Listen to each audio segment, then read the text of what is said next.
আলেম আবার আলেমের মতো হওয়া লাগবে, তাহেরি ভাইয়ের মতো হলে বা সমস্যা। এটা তো আলেম নামে একটা জালে, এগুলো ইসলামের যত ক্ষতি করে, সাধারণ মানুষের দ্বারা এত ক্ষতি হয় না। ইসলামকে বিকৃত করে আন্দাজে উল্টাপাল্টা জিকির জারি করে মানুষকে বিভ্রান্ত করে জাহান্নামে নিয়ে যাচ্ছে। এগুলো কুমিল্লা, ব্রাহ্মণবাড়িয়া, এই হবিগঞ্জ, এই লাইনগুলোতে আরো বেশি।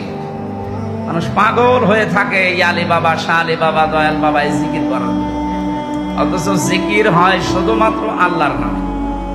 আল্লাহ বাদে কারো নামে জিকির করা জায়েজ নেই, সে যদি নিজের বাবাও হয়।